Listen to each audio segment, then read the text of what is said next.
एका ऑफिसमध्ये सागर म्हणून एक आमच्या गावातील मुलगा होता, तो कंपनीत कामाला होता आदित्य किचन इक्विपमेंट म्हणून. त्या ठिकाणी काम करत असताना मी तिथे इंटरव्ह्यू दिला, बाबा चला अकाउंटिंग म्हणून तरी आपण काम पाहू तिथं. पण तिथे गेल्यानंतर त्यांनी माझा बायोडाटा बघितला. हा तर काय अकाउंटचा विद्यार्थी नाही बुवा, आर्ट्सचा विद्यार्थी आहे. आता करायचं काय, त्यांनी मला मी अकाउंटंट केला, ऑफिस बॉय कम अकाउंटंट. आपलं बँकेत जाणं आमचा प्रवास होता. खरं तर याच्या मागे आई वडिलांचे खूप कष्ट आहे. कारण आम्ही त्यावेळेस धायरीतून टिळक रोडला कामाला जायचो. नंतर जे काय असेल, आता मोटरसायकल लागते प्रत्येक गोष्टीला आपल्याला. आणि आई सकाळी पहाटे उठून डबा करून द्यायची. डबा म्हणजे आपल्या सगळ्यात पोरांना आम्हाला भाकरी बांधून द्यायची आपल्या कापडामध्ये. ते सकाळी धायरी फाटे यायचं, दुधाची गाडी यायची आमची 75-22. ते भाकरी घ्यायच्या, घरी जायचं, सगळ्यांनी नाश्ता करायचा, ते डब्यात भरायचं, इन शर्ट करायचा, व्हाईट शर्ट ब्ल्यू कलरची पॅन्ट, आणि मग सायकल घेऊन टांग मारून टिळक रोडला ऑफिसला जायचं. हा नित्यक्रम चालू होता. तिथे गेल्यानंतर मग मी अकाउंटच्या याच्यात तर काही झाले नाही, मी सेटल झाले तर थोडं टायपिंग वगैरेची कामं करायचो. पण माझा तिथे बेस वळा तो सेल्सकडे. सेल्समध्ये मी तिथं काम करायला लागलो आणि सेल्सचं पण मला जमायला लागलं. आता आहे थोडंसं बोलता येतं, म्हणजे आधी थोडंसं अडकळतो, पण ते सेल्सचं स्किल असल्यामुळं तिथं बोलायची सवय होती. त्यानंतर मग मी थोडंसं डिझायनिंग शिकलो. ते डिझायनिंग शिकलो, मग किचन रोलचे डिझाईन करायचं, साईड व्हिजिट करायच्या. मग कंपनीची गाडी असायची, अगदी लांब जायचं असेल, मगरपट्टा असेल, कुठं गुरुडी कांचन, अमुक तमुक ठिकाणी मोटरसायकल असायची, मोटरसायकलवर जायचं. आणि मग संध्याकाळीचं काम आटपलं, 8-8:30ला सुट्टी झाली, परत धायरीला यायचं आपल्या सायकलवरती. मग संध्याकाळची जेवणाची व्यवस्था काय असायची, संध्याकाळी आम्ही आपला स्टोव होता, जुन्या पद्धतीचा स्टोव होता, तांदूळ घरून आणलेले असायचे सगळ्या पोरांनी थोडं थोडं, आणि ते घालायचं, दूध घ्यायचं, कांदा मसाला व्हायचे, तिथं सकाळचं काही उरलेले भाजी चपाती कोणाच्या असेल ते खायचं. असं आमचे दिवस चालले होते. नंतर आम्ही सर्व कुटुंबाने म्हणून एक छोटंसं पुण्यामध्ये आपलं घर असावं राहण्यासाठी म्हणून एक चाळीमध्ये घर घ्यायचा विचार केला. आणि त्याच्यासाठी पैसे कमी पडत होते. इथंच कामाला असताना मी छोटंसं पर्सनल लोन केलं. बरोबर, आता त्याचा हप्ता काही वेळेवर जात नव्हता, कारण पगार उशिरा व्हायचा, 10 तारखेला व्हायचा. मी त्यांना विनंती करायचो, बाबा रे माझा हप्ता असतो, आणि जर हप्ता बाउन झाला तर 250 रुपये चार्ज लागायचे. बरं, त्यावेळेचे 200-250 रुपये म्हणजे पॉकेट मनी होतो. काही सायकलीला काही पेट्रोल लागायचं नाही, परंतु बाकी बाहेर राहिला असल्यामुळं, घरचे कोणी नसल्यामुळं चहा नाश्ता वगैरे अमुक तमुक गोष्टी लागायच्याच आपल्याला. ते करता ते म्हटले, बाबा असं असं आहे आमच्या इथं, साधारण 1 तारखेला पगार मिळतो. अरे बा म्हणलं, उत्तम आहे. पगारासाठी म्हणून मी जुन्नर पुण्यातील एक नामांकित दुकानामध्ये PNG मध्ये कामाला लागलो. का तर पगार बाबा 1 तारखेला मिळेल आणि आपला चेक बाउन्स होणार नाही. मग ते झालं, आपलं लोन फिटलं की आपण कुठेतरी दुसरं काहीतरी करू. सतत डोक्यात काहीतरी आपल्याला वेगळं करायचंय, पण मार्गदर्शन शिक्षण नसल्यामुळं वेगळं पण काय करायचं, वेगळं करायला पैसे लागतात, कुणाचा तरी सल्ला लागतो, पाठिंबा लागतो. असं करता करता तिथे एक 6-8 महिने गेले. तिथे 1-2 जण म्हणले काय करणार आहे, शिक्षण नाही. बरं, शिकायला जावं तर आमची ड्युटी अशी होती, नाईट कॉलेजला 1-2 जण म्हणले ऍडमिशन घ्या.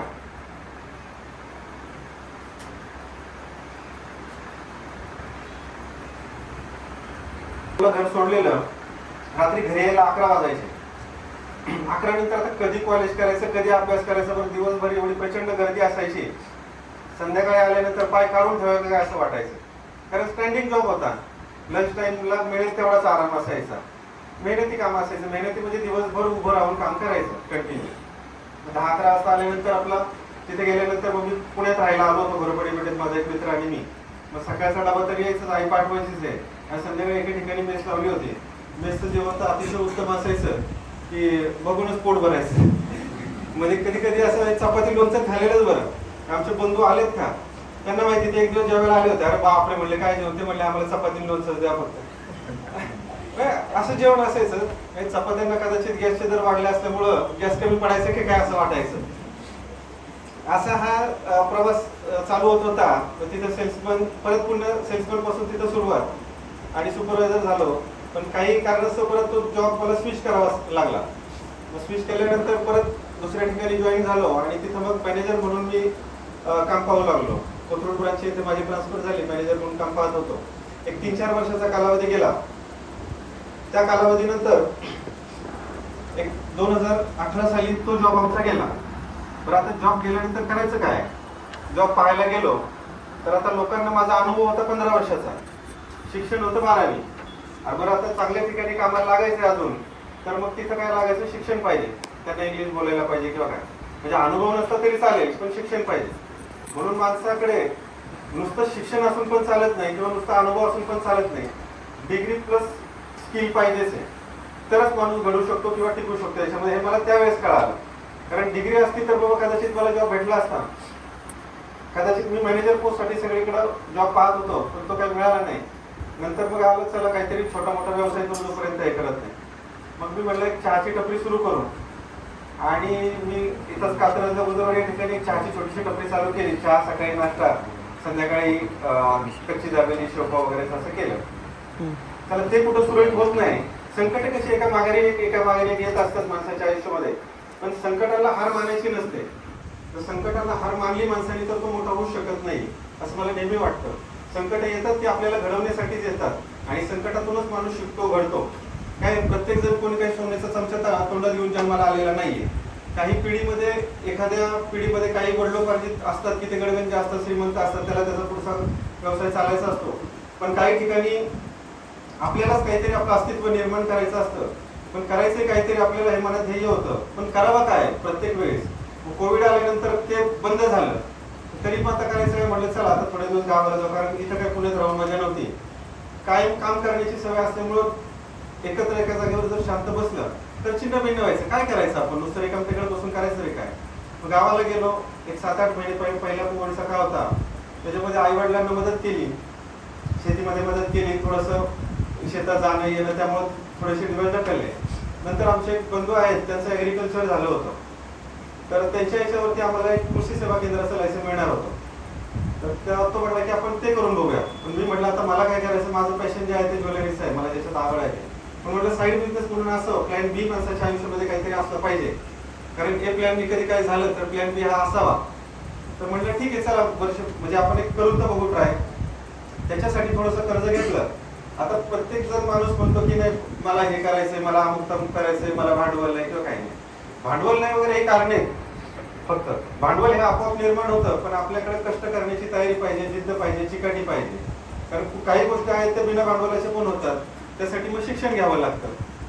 काही बिझनेस जे असतात ते कमी भांडवलामध्ये जास्त उत्पन्न देणार असतात. काही धंद्यांमध्ये, आता आमच्या धंद्यामध्ये सराफी व्यवसायामध्ये भांडवल प्रचंड प्रमाणात गुंतवावं लागतं, पण ते आपण हळूहळू निर्माण होतं. कारण आपण जी सुरुवात केलेली आहे ती शून्यातून केलेली आहे, आणि ज्यांनी शून्यातून सुरुवात केली आहे ते काही लगेच काही कोणी मोठं झालेलं नाही. पिढ्या ज्यावेळेस जातात त्यावेळेस तो ब्रँड झालेला असतो. जसं टाटांचा आहे, पिढ्या चालत आल्यानंतर जमशेदजी टाटा असतील, नंतर रतनजी टाटा असतील, किंवा अनेक पिढ्या असतात त्याच्यामध्ये मोठं होण्यासाठी लागतात.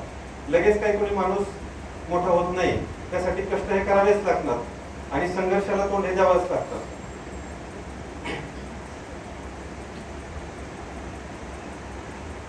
त्याच्यानंतर कृषी सेवाचा जो चालू झाला त्याच्यामध्ये अडचणी अशा यायला लागल्या की अर्धवट ज्ञान होतं आपल्याला, त्याच्यातला अभ्यास नव्हता.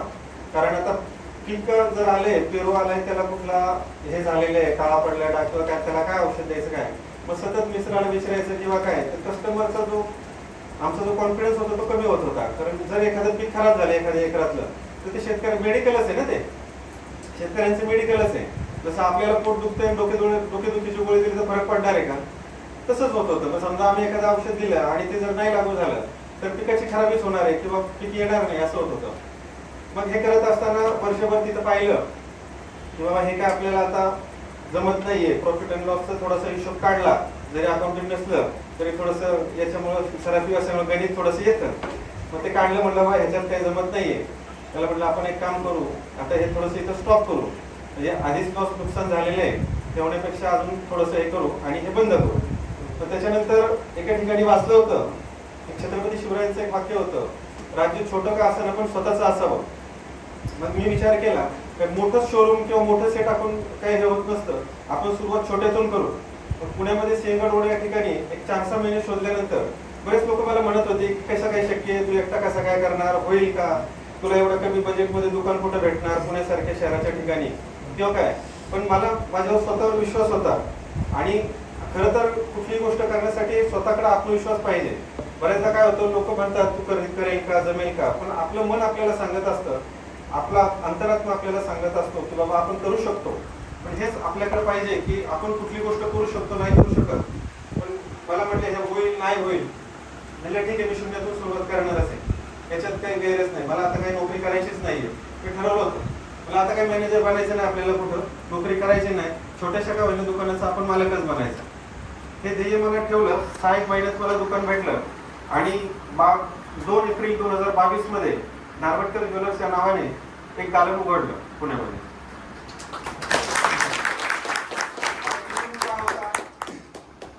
आता हे होणार कसं आहे, आपल्याकडे तर स्टॉक नाहीये, माझ्याकडे 10 ग्राम सोनं इन्व्हेस्टमेंट करून थोडं करून घेतलेलं होतं आणि माझ्या व्यापारी मित्रांनी मला सहकार्य केलं आणि थोडासा चांदीचा माल मी क्रेडिटवरती आणला.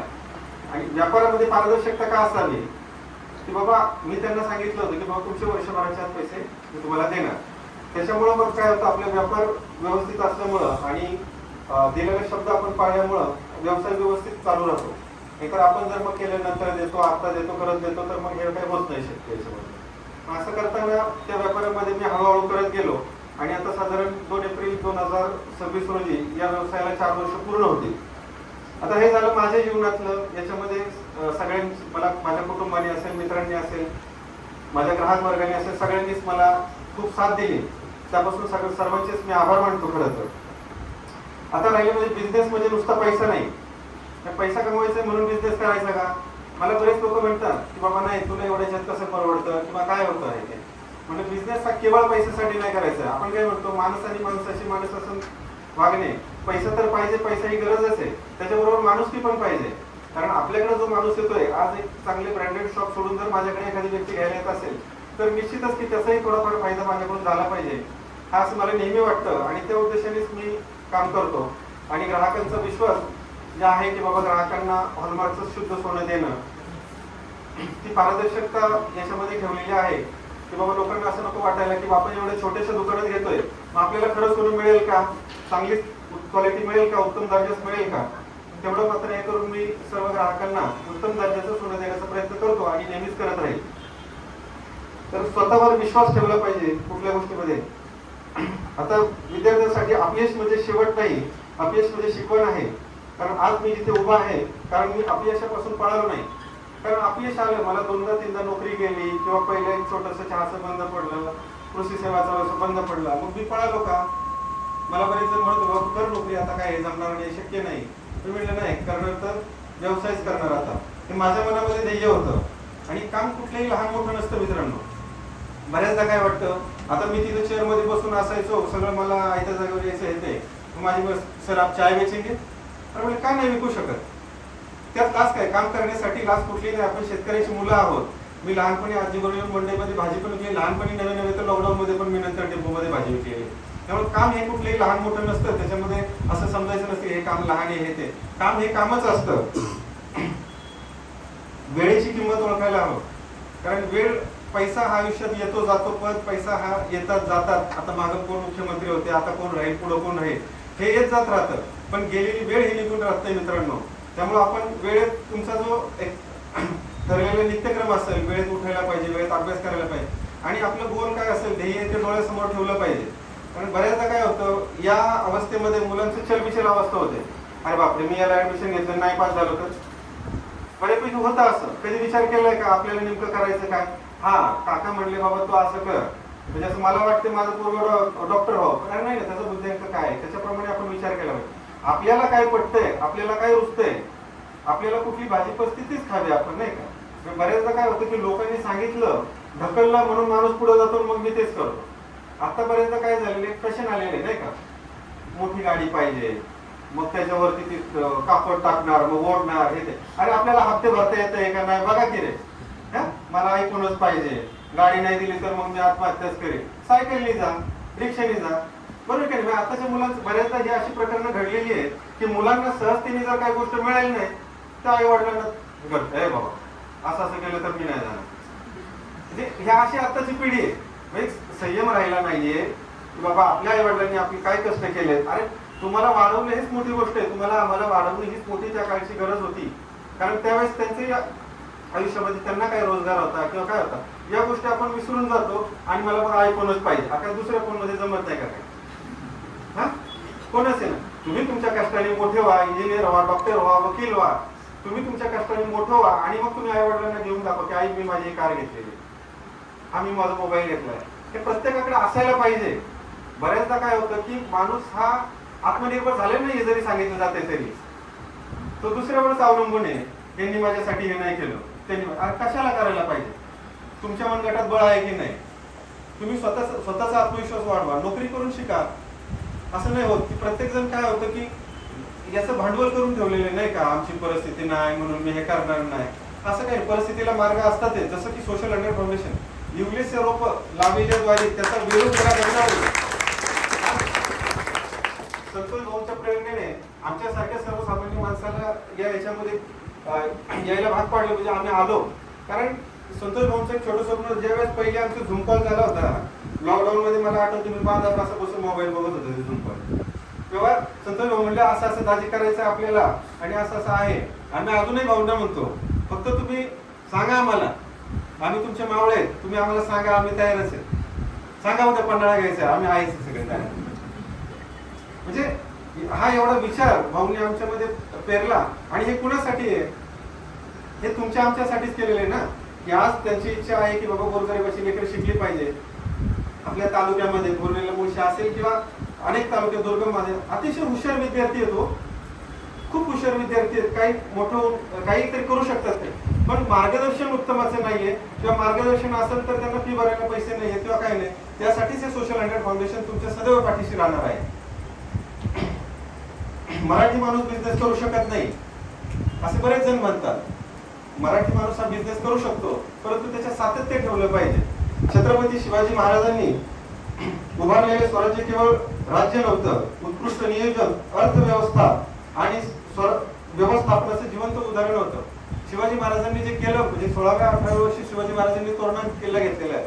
असंख्य तिथल्याच मावळ्यांना घेऊन हे स्वराज्याची निर्मिती शिवाजी महाराजांनी केलेली, ते आपल्याच मावळभूमीतून केलेली आहे. त्यामुळे आपण काही लेचेपेचे नाही असं समजायचं की बाबा आपण काही करू शकत नाही. आपण निश्चितच करणार आहे. फक्त आपला उद्देश आणि आपलं गोल जे आहे, ध्येय आहे ते निश्चित पाहिजे की आपल्याला हे करायचंय आणि मी ते करणारच. त्याच्यानंतर स्वतःचं क्षेत्र निवडा आणि त्यात सर्वोत्तम व्हा. स्वतःचं तुम्ही क्षेत्र निवडा. मला अमुक करायचंय, मला हे म्हटलं म्हणून मला ते करायचंय, असं काही करू नका. तुम्हाला कशात आवड आहे? तुम्ही 3 इडियट्स पिक्चर बघितलाय का सगळ्यांनी? त्याच्यामध्ये काय असतं की बाबा वडील म्हणतात तू इंजिनियर, आता म्हणतो नाही माझ्या हातातून बांधलेले पूल पडतील बाबा, मला फोटोग्राफीची आवड आहे, मला फोटोग्राफी करू द्या. प्रत्येकाची आवड ही वेगळी आहे, प्रत्येकाचा बुद्ध्यांक हा वेगळा आहे. त्यामुळे आपल्याला जे वाटेल, जे योग्य वाटेल त्या दिशेने जातो. हा पैसे थोडे तुम्ही कमी कमवाल कदाचित, पैसा कमवणं म्हणजे सर्वश्रेष्ठ नाही. मला मागे सावंत सर म्हणलं आज आले नाहीत कदाचित सगळे. यशस्वी माणूस म्हणजे काय? संपूर्ण पैसा कमवला म्हणजेच माणूस यशस्वी होतो का? तसं नाहीये. तुमची जीवनशैली कशी आहे, तुम्ही त्यात किती समाधानी आहात. नाही तर पैसा कमवणं ज्याच्याकडे ढिगभर पडलंय, ज्याच्या दाराखाली 4-4 वॉचमन बॉडीगार्ड आहे, ते रात्रीचं उठून बघत आहे, त्याला झोप नाही. ते अशी सत्य परिस्थिती आहे. त्याला पैसा ठेवायचा कुठं ते कळणार आणि ज्याच्याकडे नाही त्याला आणायचं कुठून ते कळणार. त्याच्यामुळे समाधानी आयुष्य जगायला शिकलं पाहिजे माणसाने, असं मला वाटतं. जे मिळेल ते समाधानी राहा. आता दुसऱ्याने BMW घेतली म्हणजे आपल्याला BMW पाहिजेच का? तुझ्याकडे मोटरसायकल आहे, तुझ्या ऐपत त्यात पेट्रोल भरायचे ते दिले. उद्या जी BMW तुझ्याकडे दिली, मर्सिडीज ठोकली तर तुला खर्च झेपणार आहे का 2-5 लाख रुपये त्याचा? परमेश्वर आपल्याला आपल्या प्रारब्धाप्रमाणे पण देत असतो. ते एक लक्षात ठेवायचं. आपली जेवढी कुवत आहे, आपली जेवढी हे अंतरुण असेल तेवढं पाय पसरायचं. मला एवढं कळतं त्याच्यामध्ये. आणि हा असायला पाहिजे. कशाचे असायला पाहिजे? शिक्षणाचे असायला पाहिजे, स्किल घेण्याचे असायला पाहिजे. तुम्ही शिका, मोठे व्हा. शिक्षणाची हवा असेल तर निश्चित तुम्ही मोठे होणार आहे. नाही तर बऱ्याचदा मग नको त्या संसारिक गोष्टींची हवा असते. मला अमुक मोबाईल पाहिजे, अमुक गाडी पाहिजे, सोन्याची चेन पाहिजे. तर सोनं आजकाल मी म्हटलं ना दिखावा झाला. काही लोक दिखावा म्हणून असे मोठे मोठे गोप घालतात की माझ्याकडे किती सोने, मोठे मोठे गाडी घेतात. माझे एक मित्र एका फायनान्स याच्यामध्ये म्हणजे जस्ट परिचय झाला होता. तो म्हटलं आपण गाडी घेतो, new family member, new parking member, अशा असंख्य गाड्या घेतात. आपण पुढचा विचार करत नाही की बाबा उद्या गाडी घेतली, हप्ता नाही भरायला जमलं तर 4-6 महिन्याचा, वर्षभराचा हप्ता आहे का नाही. एखादी मोठी वास्तू घेतो, फ्लॅट घेतो, 1 कोटीचा फ्लॅट घेतो. अनेक लोकांनी आत्महत्या केलेल्या आहेत त्याच्यामध्ये. नंतर पैसे भरायला जमले नाहीत, नोकरी गेली तर काय करणार. पुढचा विचार करायला पाहिजे. नंतर आपल्याला ह्या गोष्टी जमणार आहेत का नाही. जवळपास पुण्यातल्या काहीतरी 18,000 गाड्या ओढून नेलेल्या आहेत. चांगल्या मोठ्या लोकांच्या पण आहेत, असं नाही की सामान्याचे, मोठ्या मोठ्या लोकांचे पण आहेत. म्हणून जगद्गुरु तुकोबाराय म्हणतात, जोडून या धन उत्तम व्यवहारे, उदास विचारे वेच करी, प्रामाणिकपणे उत्तम मार्गाने पैसा कमवा आणि अनासक्त वृत्तीने खर्च करावा. आपण समाजाचं काहीतरी देणं लागतो. ज्यावेळेस तुम्ही कमवायला लागाल, 4 पैसे कमवणार, त्यावेळेस आपल्यामध्ये ही वृत्ती असावी की बाबा ज्या समाजामध्ये आपण जन्माला आलो आहोत त्या समाजाचं आपण काहीतरी देणं लागतो. आपण त्याचे ऋणी आहोत. आई वडील असतील, शेजार पाजार असतील किंवा आपले शिक्षक असतील ज्यांनी आपल्याला मार्गदर्शन केलं असेल, तुम्हाला मोठं करण्यासाठी ज्यांनी थोडंसं ज्ञान दिलं असेल किंवा काय दिलं असेल, तर त्यांचे आपण ऋणी आहोत हे सगळ्यांनी ध्यानात ठेवावं. आता एवढे बोलून मी माझे 2 शब्द संपवतो. जय हिंद, जय महाराष्ट्र.